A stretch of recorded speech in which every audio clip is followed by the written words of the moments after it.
Bihar police 23 जुलाई 2025 का exam समाप्त हो चुका है और मेरे पास करीब करीब क्वेश्चन पेपर आ चुका है। तो सारा क्वेश्चन आपको दिखाएंगे कि क्या पूछा गया है। तो चलिए शुरू करते हैं। सभी एक बार वीडियो को दिल से लाइक करके शेयर कर लीजिएगा और फटाफट आप सभी एक बार ग्रुप में अपना शेयर कर दीजिएगा। देखिए, जैसे कि आपको बताएं कि ये क्वेश्चन पेपर 23 जुलाई 2025 का क्वेश्चन पेपर है। करीब करीब क्वेश्चन है, सारा क्वेश्चन आपको दिखाएंगे। इससे पहले भी एक वीडियो बना दिए थे, उसमें भी करीब करीब क्वेश्चन हुआ था, ठीक है। और जो अभी बचा हुआ है वो क्वेश्चन आपको करवा देंगे। तो पहला वाला वीडियो आप सभी देख लीजिएगा ताकि चीजें क्लियर हो जाए किस प्रकार से क्वेश्चन पूछा गया है। देखिए, पहला क्वेश्चन जो पूछा गया था कि संसद का प्रश्नकाल का समय क्या होता है, 12 से 1 बजे के बीच में होता है। बात समझे। उसके बाद अगला था कि सबसे बड़ा बाघ अभ्यारण्य, ये बाघ अभ्यारण्य पूछा गया है। तो ये आपका नागा अर्जुन सागर सिलेम बाघ अभ्यारण्य जो आंध्र प्रदेश में है। तो ये क्वेश्चन आपका पूछा गया है। यहां से कुछ क्वेश्चन याद रखिएगा आप सभी। Jim Corbett tiger reserve Uttarakhand में, राजाजी कहां पे है, उत्तराखंड में है। वाल्मीकि कहां पे है, बिहार में है। इसके अलावा याद रखना है बुक्सा टाइगर रिजर्व के बारे में, जो कि पश्चिम बंगाल में है Buxa tiger reserve. Palamu tiger reserve कहां पे है, झारखंड में है। जो बोल्ड है उस पर ध्यान दीजिएगा आप सभी, सिर्फ सुनिए आप सभी। इंद्रावती टाइगर रिजर्व कहां पे है, तो छत्तीसगढ़ हो जाएगा आप सभी का। सिमलीपाल कहां पे है, तो आपका उड़ीसा हो जाएगा।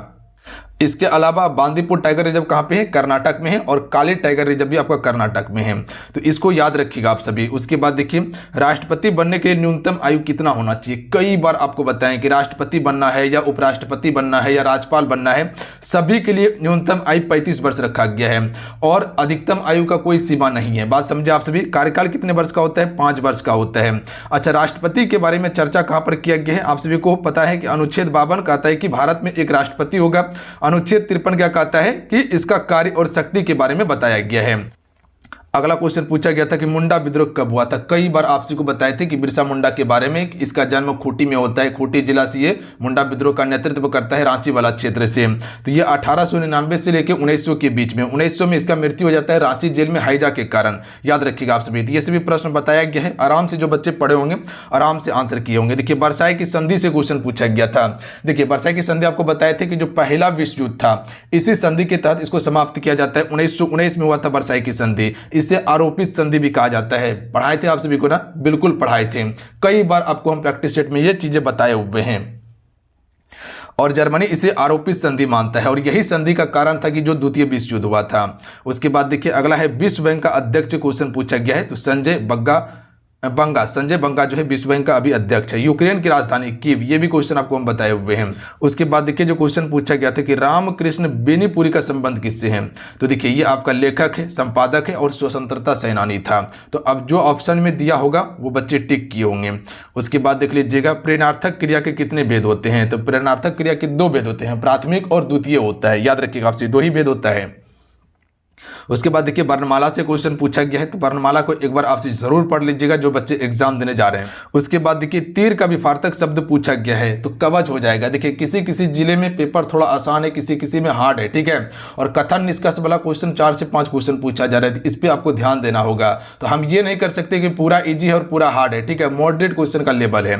उसके बाद देख लीजिएगा, G20 शिखर सम्मेलन कहाँ हुआ था। बताए थे आप सभी को, भारत में हुआ था G20 शिखर सम्मेलन। और ये सभी बच्चे को पता होगा इस क्वेश्चन का आंसर। उसके बाद क्वेश्चन पूछा गया था कि दक्षिण भारत की सबसे बड़ी नदी। कई बार बताएं गोदावरी के बारे में। उसके बाद पर्यायद्वीपीय भारत की सबसे बड़ी नदी है आपका। उसके बाद देखिए, लोकसभा से मिलान करने से एक क्वेश्चन पूछा गया था। मिलान करने से दिया गया था, क्वेश्चन इजी ही था, बट मिलान करने से क्वेश्चन दिया गया और इसमें बच्चे कन्फ्यूजन हो जाता है, ठीक है। तो लोकसभा और राज्यसभा को एक बार देख लीजिएगा आप सभी। उसके बाद देखिए, एक आसान प्रश्न था, भारत छोड़ो आंदोलन। कई बार जिक्र किए हुए, जितना बार गांधी जी के बारे में बताएं, कई बार आपको हम बताएं कि भारत छोड़ो आंदोलन 8 अगस्त 1942 को हुआ था शुरू। बताए थे ना, बिल्कुल बताए हुए थे। अच्छा, सबसे पहला इसका सत्याग्रह 1917 में होता है महात्मा गांधी जी का। भारत कब आता है, 1915 में भारत आता है। ये 1915 में भारत आता है महात्मा गांधी जी। उसके बाद मिल मजदूर आंदोलन कब होता है, 1918 में होता है। खेड़ा आंदोलन कब होता है, 1918 में होता है खेड़ा आंदोलन। तो 2 याद रखिएगा, मिल मजदूर और खेड़ा 18 में। उसके बाद असहयोग आंदोलन 1920 में। असहयोग आंदोलन को वापस लिया गया था 1922 में चोरा चोरी कांड के कारण। पहली बार कांग्रेस का अध्यक्ष बनता है 1924 में, बेलगांव अधिवेशन। उसके बाद 1930 में नमक सत्याग्रह शुरू करता है। इसी समय सविनय अवज्ञा आंदोलन शुरू होता है। 1931 में इरविन के बीच समझौता होता है और उसके बाद 1942 में इसने भारत छोड़ो आंदोलन शुरू किया था और 1948 में गांधी जी मर गया था। विश्व रेडियो दिवस कब मनाया जाता है? देखिए ये भी क्वेश्चन पूछा गया दिवस से, तो 13 फरवरी को मनाया जाता है। ये क्वेश्चन कह सकते हैं कि थोड़ा सा आपका हट के था। उसके बाद ब्रिटेन वुड्स शिखर सम्मेलन जो हुआ था ये कहाँ हुआ था? तो न्यू हैम्पशायर में हुआ था ब्रिटेन वुड्स शिखर सम्मेलन 1944 में। उसके बाद देख लीजिएगा एक क्वेश्चन था नंदा देवी। देखिए नंदा देवी के बारे में कई बार आपको चर्चा की हुई थी कि नंदा देवी उत्तराखंड में है, पता है आप सभी को। जैसे आपको बताए थे कि कंचनजंगा कहाँ पे है, कंचनजंगा सिक्किम में है। उसी प्रकार से काराकोरम के बारे में बताए थे कि लद्दाख में पड़ता है काराकोरम, ये सभी बताए हैं ना, बिल्कुल। मध्य गंगा का मैदान कौन सा है? तो देखिए मध्य गंगा का मैदान हो जाएगा उत्तर प्रदेश और बिहार में ही ऑप्शन दिया गया था, ठीक है, उत्तर प्रदेश और बिहार दिया गया था ऑप्शन में, तो यही सही आंसर होता आपका। उसके बाद देख लीजिएगा 2024 और 2025 का करंट अफेयर पूछा जा रहा है, 2024 और 2025 का। देखिए फ्रेंड आप वीडियो को जरूर लाइक करते चलिएगा, इतना कंटेंट तैयार करने के लिए काफी ज्यादा मेहनत करना पड़ता है, तो लाइक आपसे जरूर कर दीजिएगा फ्रेंड। और ये बिल्कुल रियल क्वेश्चन है जो पूछा गया है। देखिए HAL का फुल फॉर्म क्वेश्चन पूछा गया था, एक बार हम चर्चा किए हुए थे जब हिंदुस्तान स्टील के बारे में बताए थे, उस समय आपको हम बताए थे हिंदुस्तान एरोनॉटिक्स लिमिटेड होता है, ठीक है, हिंदुस्तान एरोनॉटिक्स लिमिटेड होता है। उसके बाद देखिए न्यूटन के तीनों नियम से क्वेश्चन पूछा गया था, बट यहां पर मिलान करने के लिए दिया गया था, ठीक है, ए दिया है, बी दिया है, सी दिया हुआ, यहाँ 1 2 3 इस प्रकार से मिलान करने के लिए दिया हुआ था कि न्यूटन का पहला नियम किससे संबंधित है, न्यूटन का दूसरा नियम किससे संबंधित है, न्यूटन का तीसरा नियम किससे संबंधित है। कई बार आप सभी को यह चर्चा किए हुए और सभी को पता भी होगा, ठीक है। संसार में जितने वस्तु है जिस अवस्था में रहेगा उसी अवस्था में रहेगा जब तक उस पर कोई बाह्य बल ना लगाया जाए, न्यूटन का पहला नियम कहता है ना। उसके बाद देखिए दांत सरण कितने pH के मान बाद हो जाता है? तो 5.5 से अगर कम हो जाएगा ना तो दांत गलना शुरू हो जाता है, सरण शुरू हो जाता है। देखिए पद्मश्री अवार्ड से भी क्वेश्चन पूछा गया है, पद्म भूषण से भी क्वेश्चन पूछा गया, बट यहाँ मिलान करने के लिए दिया गया था, तो एक बार इसको सरसरी निगाह से आपसे देख लीजिएगा। उसके बाद देखिए यहाँ पर आपका एस्चुरी से क्वेश्चन पूछा गया है कि कौन सी नदी एस्चुरी बनाती है। देखिए एस्चुरी की अगर बात किया जाए, यहाँ पर आपका टाइपिंग मिस्टेक है, इसको सही कीजिएगा। यहाँ पर आपका एस्चुरी से क्वेश्चन पूछा गया था कौन सी नदी एस्चुरी बनाती है। कई बार आप सभी को बताएं हम, नर्मदा और ताप्ती दो ही एक ऐसी नदी है जो एस्चुरी का निर्माण करती है। ये दोनों कहाँ गिरती है? अरब सागर में। कहाँ पे? अरब सागर में गिरती है और ये एस्चुरी का निर्माण करती है, जबकि आपका बंगाल की खाड़ी में गिरने वाली नदी डेल्टा बनाती है। उसके बाद देखिए जो क्वेश्चन पूछा गया था उद्योग और कारखाने से क्वेश्चन पूछा गया था। देखिए यहाँ पर मिलान करने के लिए दिया गया था, यानी कि जो आपका दूसरी पंचवर्षीय योजना और तीसरी पंचवर्षीय योजना में जो आपका इस्पात संयंत्र स्थापित हुआ था ना, वही मिलान करने के लिए दिया गया था। जैसे कह सकते हैं कि दुर्गापुर कहाँ पे है, ट्रिक से याद करवाए थे कि पश्चिम बंगाल में है और ब्रिटेन के सहयोग से स्थापित हुआ था। उसी प्रकार से भिलाई कहाँ पे है? भिलाई छत्तीसगढ़ में है और रूस के सहयोग से स्थापित हुआ था। जैसे आपको बताए थे कि राऊ केला कहाँ पे है? उड़ीसा में है और जर्मनी के सहयोग से स्थापित हुआ था। और बोकारो कहाँ पे है? झारखंड में है और किसके सहयोग से स्थापित हुआ था? रूस के सहयोग से। तो ये मिलान करने के लिए दिया गया था क्वेश्चन। उसके बाद रेशम कीड़ा के पालन से क्वेश्चन पूछा गया है, इसे सेरीकल्चर कहा जाता है। उसके बाद देख लीजिएगा 2024 में हॉकी कप्तान से क्वेश्चन पूछा गया था कि भारत का कौन था? हरमनप्रीत सिंह था, याद रखिएगा आप सभी।